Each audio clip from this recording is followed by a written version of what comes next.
భారతీయ ఆధ్యాత్మిక కళ యోగా నేడు విశ్వవ్యాప్తంగా మన్ననలు పొందడం మనందరికీ గర్వకారణం. అందరూ ప్రతి ఒక్కరూ యోగా చేద్దాం, ఆరోగ్యాన్ని కాపాడుకుందాం.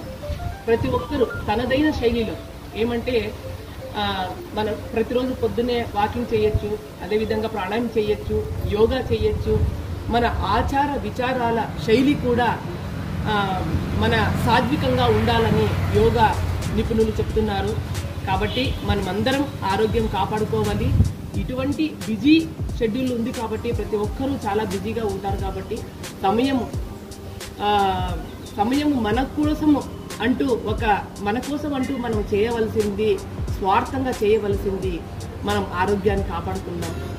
ఈరోజు ప్రతి ఆహారంలో కూడా, పళ్ళల్లో కూడా, కూరగాయల్లో కూడా, మరి ఏ ఆహారం మనం తీసుకున్నా కూడా అది ఎంత కల్తీ ఉంది. కాబట్టి మీరందరూ మంచిగా ఆర్గానిక్ ఫుడ్ తీసుకొని మళ్ళీ మన ఆచార విచారాల్లో కూడా సాత్వికంగా ఉంటూ మనందరము ఆరోగ్యాన్ని కాపాడుకుంటే చాలా మంచిది.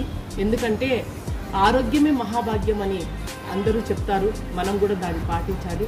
కాబట్టి ఈరోజు అంతర్రాష్ట్ర వ్యాప్తంగా ఈరోజు ప్రధానమంత్రితో స్టార్ట్ చేసి, ఎందుకంటే మన యోగులు, ఋషులు, మునులు కూడా యోగా, ధ్యానం చాలా చేసేవాళ్ళు మన భారతదేశంలో.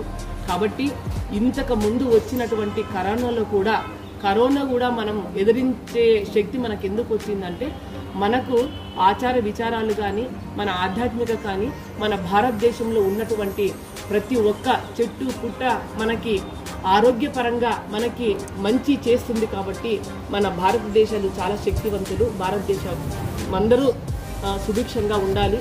అందరికీ ఈ రోజు అంతర్రాష్ట్రీయ యోగా శుభాకాంక్షలని